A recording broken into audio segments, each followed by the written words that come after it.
Welcome to icon news. నేను మీ పవన్ కృష్ణమూర్తి. ఓడిపోతాము ఆ అభ్యర్థి అయితే అని తెలిసిన ఒక సెంటిమెంట్ కి కట్టుబడి, ఇచ్చిన మాటకి కట్టుబడి చంద్రబాబు నాయుడు గారు త్యాగం చేస్తున్నారు అని చెప్పడంలో ఎటువంటి అతిశయోక్తి లేదు. అయితే ఇక్కడ ఒక ఎంపీ సీట్ పూర్తిగా ఓడిపోబోతోంది. ఎమ్మెల్యే సెగ్మెంట్ మాత్రం ఖచ్చితంగా 7 సెగ్మెంట్లు ఎమ్మెల్యేలు గెలుస్తారు, ఎంపీ మాత్రం ఓడిపోబోతున్నారు అనే వార్తలే పబ్లిక్ లో ఉన్నాయి.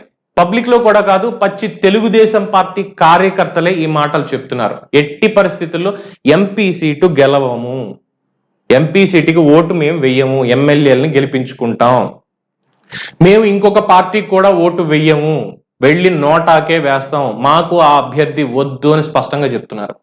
ఇంతకీ ఏ నియోజకవర్గం అనుకుంటున్నారా? పచ్చటి కోనసీమ, అమలాపురం. కోనసీమ అంబేద్కర్ జిల్లాగా మార్చినటువంటి అమలాపురం పార్లమెంట్ నియోజకవర్గంలో గంటి మోహన్ చంద్ర బాలయోగి గారి కుమారుడు గంటి హరీష్ మాథుర్, ఆయనకి ఎంపీ సీట్ అనేది ఇచ్చారు చంద్రబాబు నాయుడు గారు. 2019 ఎన్నికలను చూసినప్పుడు సరే, అప్పుడున్నటువంటి పరిస్థితుల్లో తనకి సీట్ కేటాయించారు. కేటాయించిన తర్వాత ఓడిపోవడం జరిగింది. ఆ తర్వాత నియోజకవర్గంలో ఎక్కడన్నా అన్ని పనులు చూసుకున్నాడా, అందరితోటి కలిసి ఉన్నాడా అంటే ఎప్పుడు లేదు అనేటువంటి మాట అక్కడ ప్రజల నుంచి, ముఖ్యంగా తెలుగుదేశం పార్టీ కార్యకర్తల నుంచి వస్తుంది. ఉన్నటువంటి సెగ్మెంట్ 7 అసెంబ్లీ సెగ్మెంట్ లో ఉన్నటువంటి ఎమ్మెల్యే అభ్యర్థులు కూడా బాబు మాకు ఈ ఎంపీ క్యాండిడేట్ వద్దు అని స్పష్టంగా వాళ్లే చెప్తున్నటువంటి పరిస్థితి. సో పొద్దున్న 11 గంటలకి బయటకు వచ్చి 2:30 వరకు ప్రచారం ఏదో ముగించానా లేదా అన్నట్టుగా వెళ్లి వాళ్ళతోటి మళ్ళీ ఇంటికి వెళ్ళిపోతే మళ్ళీ తెల్లారు వచ్చేది మళ్ళీ 11 గంటలకే అనేటువంటి ఒక అపప్రథ పడిపోయింది. మరి ఏంటి అనేది తెలియనటువంటి పరిస్థితి. నారా లోకేష్ కి సన్నిహితంగా ఉన్నారు, బాలయోగి గారి పేరు లెగసీ ఉంది, ఇవి ఏవి కూడా పని చేయడం లేదు. క్యాండిడేట్ తానేంటి అనేది ఇప్పటిదాకా నిరూపించుకోలేదు అన్నటువంటిదే చాలా మంది చెప్తున్నటువంటి అంశం. అమలాపురం పార్లమెంట్ సీటు ఈసారి నీకు ఖచ్చితంగా ఇవ్వను అని ఇప్పటికి దాదాపుగా గడిచిన 10 రోజుల్లో 2 సార్లు చంద్రబాబు నాయుడు గారు స్పష్టం చేయడం జరిగింది. కానీ మొన్న జరిగినటువంటి సభ ముందు కూడా మార్పులు చేర్పులు ఉంటాయని చెప్పిన దాంట్లో అమలాపురం ఎంపీ సీట్ కూడా హరీష్ బాలయోగిని తీసి ఎంపీ క్యాండిడేట్ కింద వేరే వాళ్ళని పెట్టాలి, హరీష్ కి ఎక్కడో ఒక చోట ఎమ్మెల్యే క్యాండిడేట్ కింద అకామిడేట్ చేయొచ్చు అన్నటువంటి పరిస్థితే చూశారు. చంద్రబాబు నాయుడు గారు ఫిక్స్ అయిపోయారు మెంటల్ గా, నేను సీట్ ఇవ్వను, అన్ని రిపోర్ట్స్ నా దగ్గరకు వచ్చాయి, నువ్వు ఎక్కడికి వెళ్ళావు, ఏం చేస్తున్నావు, ఎలా ఉన్నావు, అన్ని రిపోర్ట్స్ నా దగ్గర ఉన్నాయి, కొన్నింటికి బానిస అయిపోయి ఉన్నావు, ఇలాంటిది కుదరదు. నేను బాలయోగిని పైకి పంపించాను అంటే పార్లమెంట్కి, అక్కడ స్పీకర్ గా చేశాను అంటే ఆయనకున్నటువంటి నిబద్ధత, ప్రజల్లో ఆయనకున్నటువంటి పేరు, కానీ నువ్వు ఆ పేరు చూసి మాత్రమే వెళ్తున్నావు తప్ప నీకంటూ ఏముంది అనేది ప్రజల్లో నిరూపించుకోలేకపోయావు. ఇప్పుడైతే మరీ ఘోరంగా ఉంది పరిస్థితి అని ఇప్పటికి 2 సార్లు క్లాస్ స్పీకర్ అని కూడా విశ్వసనీయ వర్గాల సమాచారం తెలుగుదేశం పార్టీకి సంబంధించిన వాళ్ళ నుంచే. ఇప్పటికీ కూడా సభ జరిగిన దానికి కూడా, సభకి వెళ్ళడానికి ముందు కూడా ఆయన కనీసం ఫీల్డ్ లో లేడు, కేవలం సభలో వాళ్ళిద్దరూ ఉన్నారు అన్నప్పుడు మాత్రమే అక్కడ ఉన్నాడు తప్ప ముందు నుంచి లేడు అన్నటువంటి రిపోర్ట్స్ కూడా చంద్రబాబు నాయుడు గారి దగ్గరికి వెళ్ళాయి.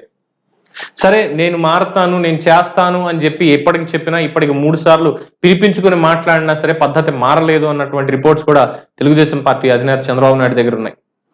ఇవి అందరికీ బహిరంగంగా తెలిసినటువంటిదే. సో 7 ఎమ్మెల్యే అభ్యర్థులు కూడా మాకు చాలా ఇబ్బందికరంగా ఉంది అనేటువంటి పరిస్థితి, పూర్తి స్థాయిలో ప్రచారానికి రావట్లేదు, ఇంకా మేము ఏం చెప్పాలి ఆయన గురించి, కనీసం వచ్చి కార్యకర్తలతో మీటింగ్ లో కూడా కూర్చోట్లేదు, పొద్దున్న వెళ్తే సాయంత్రానికి మేమందరూ తిరుగుతూ ఉంటే 6:30కి మొదలుపెట్టి రాత్రి దాకా మేము తిరుగుతూ ఉంటే 11 గంటలకు వస్తాడు, ఒక్కో నియోజకవర్గంలో ఒక గ్రామంలో 1 గంట సేపు ప్రచారం అయిపోయింది అంటే మళ్ళీ వెళ్ళిపోతాడు, ఇలా అయితే ఎలాగా, మేము ఎందుకు భరించాలి, కొన్ని ఆర్థికంగా ఏమన్నా ఫుల్ ఫ్లెడ్జ్డ్ గా నియోజకవర్గం మొత్తాన్ని నేనే చూసుకుంటున్నాను అనే పరిస్థితి ఉందా అంటే ఇప్పటికే కొన్ని కోట్ల అప్పు మాత్రం మిగిలింది, ఆ అప్పు తప్ప ఇంకోటి ఏం లేదు, పార్టీ మొత్తం వెనుదనుగా అక్కడి నుంచో ఇది ఉండాలి అన్నటువంటిది అందరికీ తెలిసిన రహస్యమే అంటున్నారు.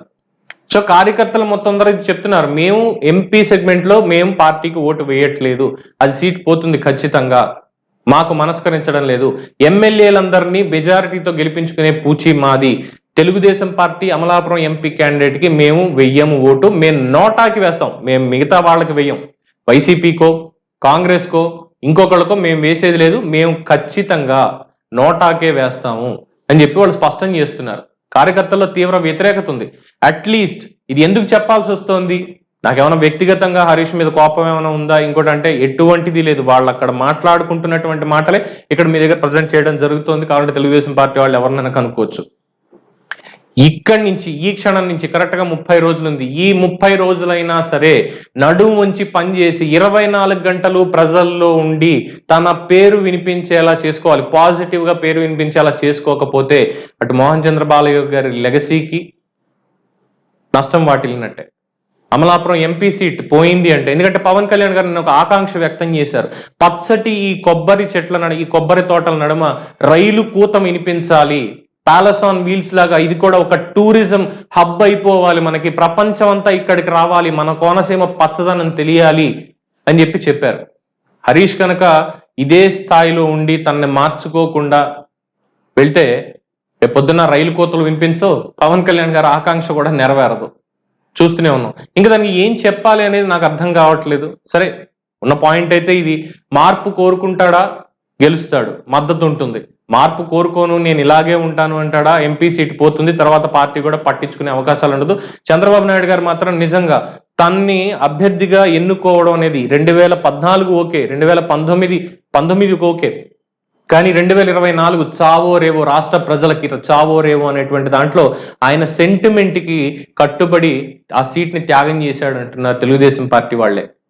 మరి ఆ త్యాగానికి సార్థకత చేకూరుస్తాడా, లేదులే ఇంకా ఇంతే అనుకొని వెళ్ళిపోతాడా? ఎందుకంటే వాళ్ళ అమ్మగారు దాదాపు 3 గంటల పాటు చంద్రబాబు నాయుడు గారితో మాట్లాడి ప్లీజ్ సార్ ఈ ఒకసారి అవకాశం ఇవ్వండి అని చెప్పి ఇంకా ఆయన్ని ఒక కట్టుబాటులో ఉంచేసి ఒక సెంటిమెంట్ కి, బాలయ్య గారు ఎందుకంటే చాలా సన్నిహితుడు చంద్రబాబు నాయుడు గారికి, చక్కటి మిత్రుడు, అటువంటి బాలయ్యని కోల్పోవడం నేను నా కుడి భుజాన్ని కోల్పోయినట్టుగా ఉందన్న అనే మాట చంద్రబాబు నాయుడు గారు అనేక సార్లు ప్రస్తావించిన నేపథ్యంలో ఆ సెంటిమెంట్ కట్టుబడి సీట్ ఇచ్చారు. మరి ఇప్పటికి మారి ఆ నమ్మకాన్ని నిలబెట్టుకుంటాడా, లేదు నాకు అవసరం లేదు అనుకుంటాడా, ఇక తన మీదే ఉంది. ఎమ్మెల్యే అభ్యర్థులు ఎవరు కూడా ఆయన పట్ల సుముఖంగా లేరు అనేది తెలుస్తోంది. సో వాళ్ళని కలుపుకొని వాళ్ళతో కలిసి ఈ 30 రోజుల ప్రయాణం చేస్తే మార్పు అనేది కనిపిస్తుంది. లేని పక్షంలో అమలాపురం ఎంపీ సీట్ మాత్రం ఓటమి ఖాయం. సో నేను చెప్పిన దాంట్లో వాస్తవాలు ఉన్నాయని నేను నమ్ముతున్నాను. మీ అభిప్రాయం ఏంటనేది కామెంట్స్ రూపంలో తెలియజేయండి. చూస్తూనే ఉండండి ఐకాన్ న్యూస్. నేను మీ పవన్ కృష్ణమూర్తి.